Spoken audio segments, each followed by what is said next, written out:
Breaking news, Doug Bowser is stepping down as the president of Nintendo of America. This might have just shocked everyone in the gaming sphere, as he was only appointed as president not very long ago, back in 2019.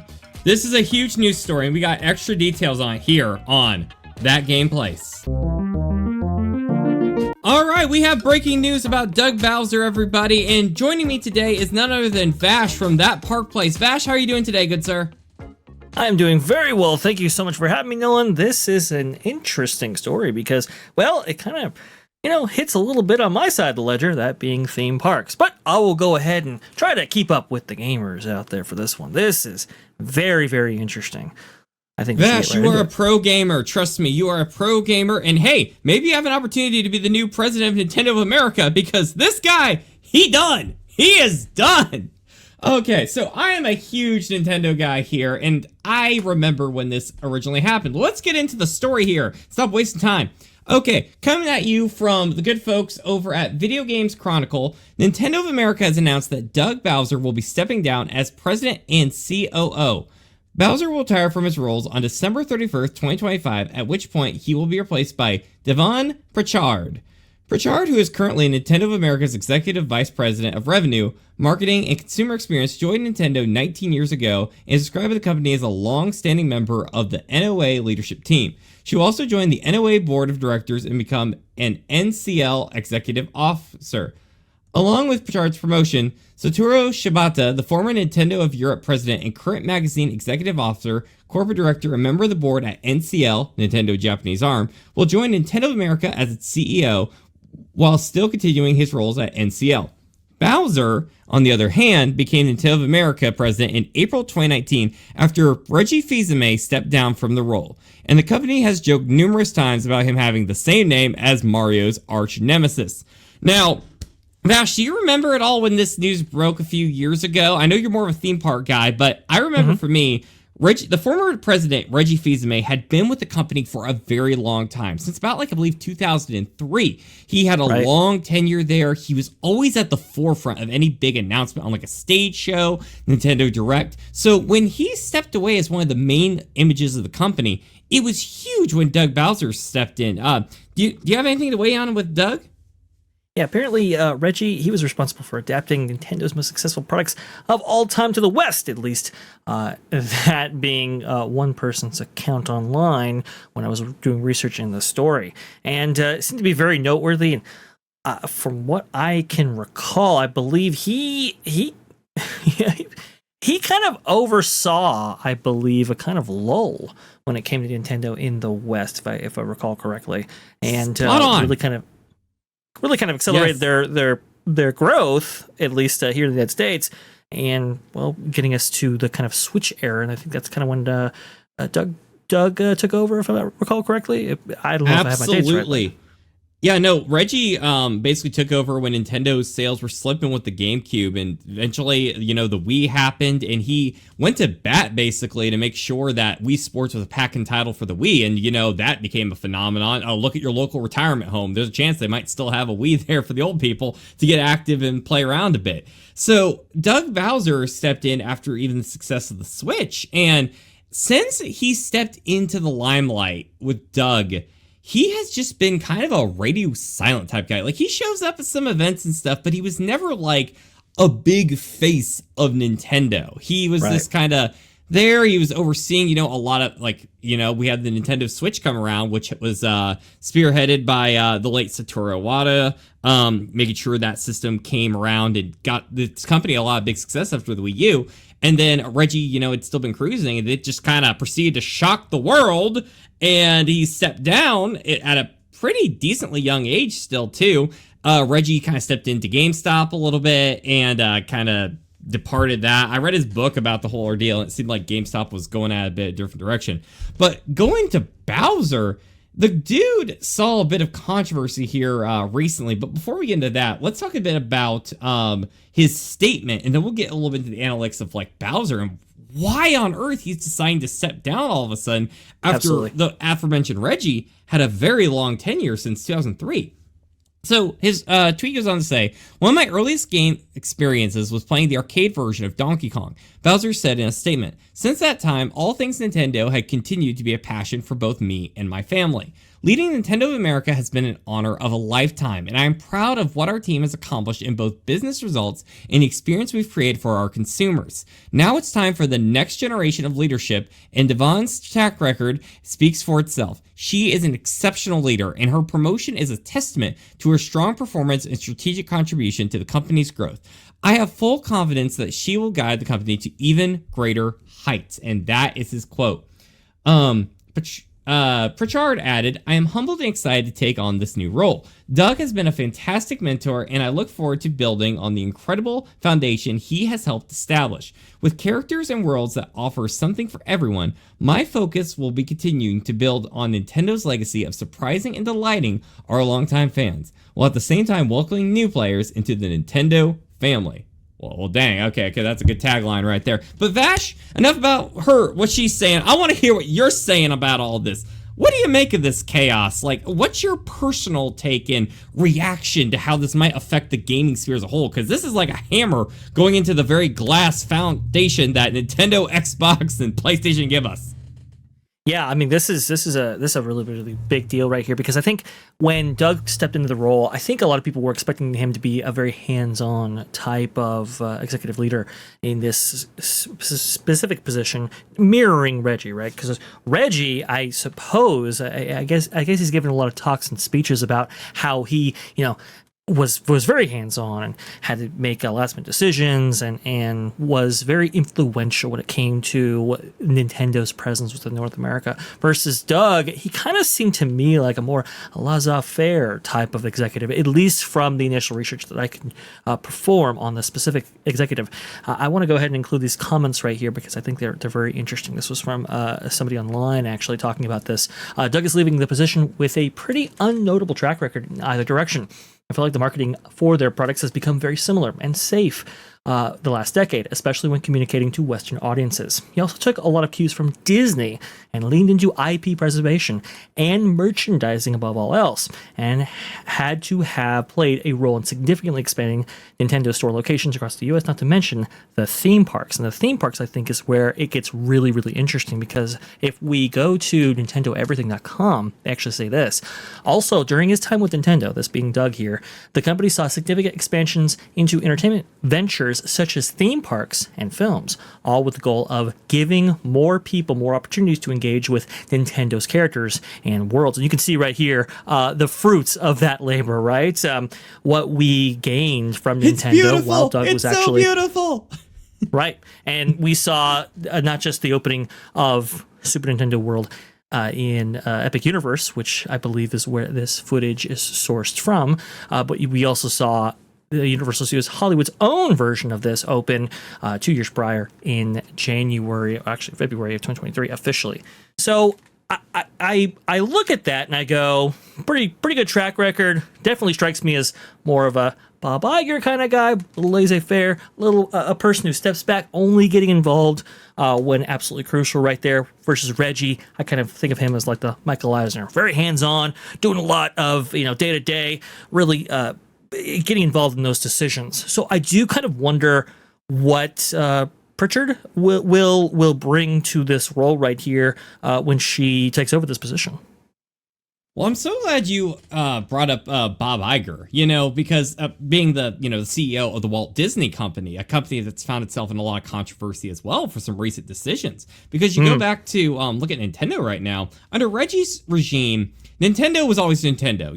The Eastern influence is very obvious, and they have a certain way they like to do things, and it's not always the most trendy thing, but you know what? They have their way, and they always put out, quality products that make them very relevant in a competitive sphere where there's a lot of, play the same ordeal. There's a lot of times where gamers, they'll pick Xbox or they'll pick PlayStation. The correct answer these days is PC because of a lot of decisions in this industry. But the reality is, Nintendo, it was usually you buy Nintendo, and then you bought one of those two.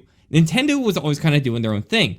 However, this year saw the release of the Nintendo Switch 2, which had a lot of controversy going behind it, because Nintendo was doing a lot of very uncharacteristic type actions. You know, they were being a little more stingy with the consumers. Like, it seemed like the price hikes were there a bit, and a lot of Doug's comments kind of came a bit under criticism, as he was kind of going with the, hey, you know what, if you want a system where you can, you know, like, I can't remember the exact quote here, but basically you want to buy the game and own the game entirely, you can buy the original Nintendo Switch, which was not something you'd usually see Reggie do. He'd be a little bit better on the public front politics, if you get it, even if it was something they weren't going to go with.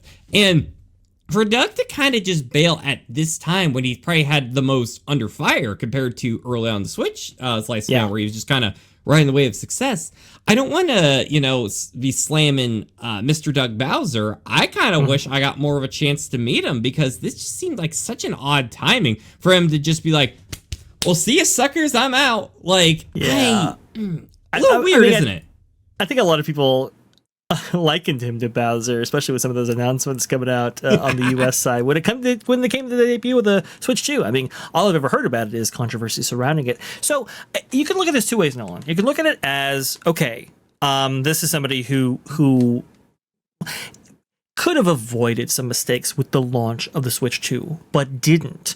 On the flip side, when you look at corporate America, I think they could look at this and go, well, the Switch 2 sold incredibly well and did everything that Nintendo wanted to do in the end. If this controversy surrounding the launch stays with Bowser, well, you know, whatever, but he will be a fine asset to anybody who might actually pick him up if he decides, you know, not to retire entirely from corporate America.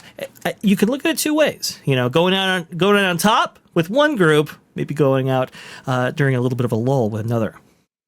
So it's the future CEO of the Walt Disney Company. That's what you're saying right now. Well, I don't know about that, but I did find it interesting how the post that I read kind of likened Doug to Disney, and it's very fascinating. Even, you know, this far out of my usual sphere here, you do get the calls back to Disney in very interesting ways. But man, big day for Nintendo. No matter fans, where you go, that mouse shows up. He's got to show up somewhere. Mickey, what the heck? But one thing I really want to talk about before we wrap up here is because I think a lot of news sites might be going to overlook on this big news here. And my man Vash right here, being the expert theme parks that he is, he did some digging. He managed to find this wonderful article from all the way back in, I believe it was 2022. This comes at us from Business Wire. And Vash, thank you for finding this, because it has some further information on just, because the first question you probably have right now as far as Doug is, why?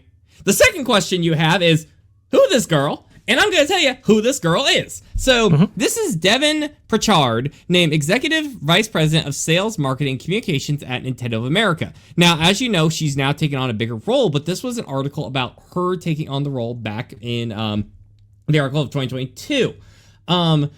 So the article goes on to say, Nintendo of America today named Devin Pritchard Executive Vice President of Sales, Marketing, and Communication, following her tenure as the acting executive in the role since November of 2021. So she's actually not been with the company for, as far as that role, for a very long time, but she has been with the company for a little while. Sorry, excuse my talking there. A member of the Nintendo of America team for 16 years, Pritchard previously served as Executive Vice President of Business Affairs and Public Relations, while serving recently as the acting head of Sales, Marketing, and Communications. Pritchard has overseen major Nintendo Switch game launches like Pokemon Legends Arceus, Kirby and the Forgotten Lands, and Nintendo Switch Sports. Moving forward, Pritchard will oversee strategy and execution across the US and Canada. Devin's years of leadership at Nintendo give her a deep understanding of our people, our products, and our fans, said Nintendo of America President Doug Bowser. I have worked closely with Devin over the years and know she will use her knowledge and the brand and unique skill set to help expand our markets, drive engagement, and grow our business through fresh ideas and inspired thinking that will help Nintendo to continue to put smiles on the faces of our customers. Like I said, that was an older quote, and the fresh comments, I'm sure those players of Splatoon at Nintendo know we need to keep it fresh around here. But I I wish I knew a little more about like what she's going to be exactly. I guess we're definitely about to find out here within the coming years of how she's going to be. But Vash, what was your initial takeaway from this? I have some thoughts, but I'll let you take the mic first, my friend. Well, Doug apparently spoke very highly of her. It looks like she has been making her way up through the ranks of Nintendo, and overseeing game launches, Pokemon Legends, Arceus, Kirby and the Forgotten Land, and Nintendo Switch Sports. I don't know specifically how well those titles actually did, but if I were looking to see how she might perform in this role going forward, I definitely would look at those titles and kind of see what the sentiment was regarding those, both from a fan standpoint, but also from a sales standpoint, which is going to be crucial when launching titles in North America as adapted from Japan and headquarters out there for Nintendo. So I'm with you. You know, wait and see, I suppose. But the fact that Devin did speak so highly of her might indicate what kind of management style she's all about. But please, I want to hear from you, Nolan. What do you think? Oh, no, absolutely. And I am cautiously worried / optimistic. Like, I am in the middle with this because I am a person that I do not care about gender. Man, woman, whatever you identify as, I don't care. Are you good at your job? Unfortunately, I am very much used to covering the Walt Disney Company, as we seem to keep alluding to this dang mouse all throughout here, and they see it a very different way. And sometimes companies like that like to go by what's trendy. It's like, hey, we're gonna take like Kathleen Kennedy, the head of Lucasfilm, the head of Star Wars. Most Nintendo fans have heard of Star Wars.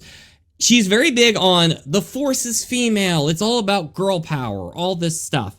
When it comes to gaming, it's and leadership with gaming, it's more about, hey, how are you going to do? How are you going to appeal to various kinds of audiences? I really hope with Doug that he put her here because he's like, oh my gosh, she is the perfect person. I'm ready to make my exit. Maybe this wasn't right for me. She's perfect. I'm going to stay off to the sunset, and she's going to be the face of Nintendo the next 10 years. That's what I want to hear from him. I don't want him to be like, hey, when I'm getting my next job here, let's play hot potato with these companies. Let's get all trendy because 3 years from now, I just want to sneak on into my next job and I can put on my resume that I put a woman here.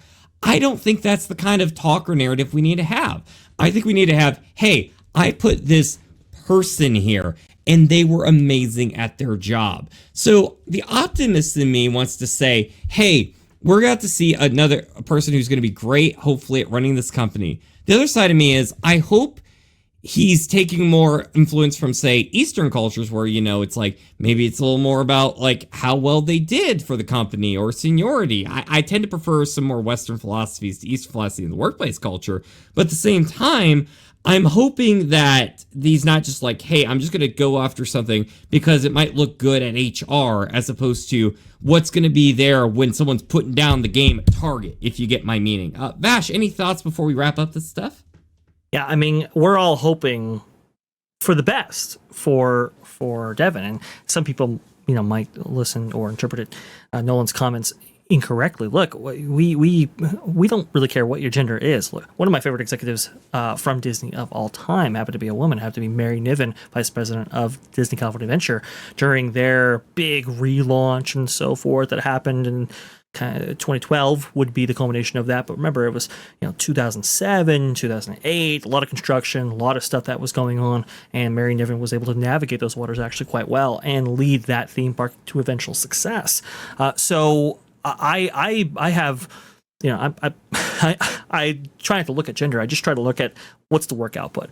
And look, if Doug spoke highly of Devin, we had to, I guess, put our faith in him that she is correct for this role. And we just basically had to measure her success on what she does going forward. We can get a little bit of insight into what she's done before. So I welcome everybody to look at those games and kind of see for yourself, were they successful? Were they not? How did you feel about them? How were they marketed? How did they connect to you? Because this is going to be pivotal for this role for the head of North America for Nintendo. Yeah, no, I agree 100% here. And it's like, I'm going to be first in line saying, you go, girl. I want to see you succeed. I'm rooting for you. I want to be like, you go, and I'll be like, that's my girl. That's our girl. You do this thing. I'm rooting for Nintendo fanboy over here. Let's see this thing happen. And I don't want them doing stuff because it's like, oh, it looks good on a spreadsheet. I want it doing good because it's good for the gamers, good for the company, and good for the hearts of all those across the world. So Vash, thank you so much for being here with us for the news today. Where can the people find you on this great, big, beautiful web? The best place for people to find me is going to be at That Park Place. We're doing some incredible stuff over there, giving you the theme park content that you so desperately desire. We've got new videos every single day. I think we're doing, pretty much 3 every single weekday, and then 2 on the weekends right there. We also have live streams, that being Morning Magic at 11 a.m. Eastern there, and 2-3PO Live over there on That Pod Place. We host a amazing theme park conversation with Nolan Thunder, oftentimes Erica from Erica and Raph, and also too LW Ghost. He joins in there. Barry Place 28. It's a fun time. You can join us there on That Pod Place, 3 p.m. Eastern on Tuesdays. I think that's the best places you can find me. If you're looking for some more Hollywood fare, Hollywood Backlight with Lou and you every single Sunday at 2 p.m. Eastern. Thank you very much for being here, Vash. We really appreciate it. And like I said, we got to have a lot more news coming up. We're probably going to have a live show here very soon on further talking about Doug Bowser's retirement. Pritchard taking over for him. Wishing her nothing but the best of luck. And want good people and good companies. And if you like all the takes you got, Vash, this type of stuff, but with theme parks, the dude's amazing. Works his butt off. Please go support him. And if you want to see more updates of what's going on with Doug Bowser and everything Nintendo and all the news of the Game Sphere, keep it here at That Game Place. I hope you all have a great day. We'll see you very soon here.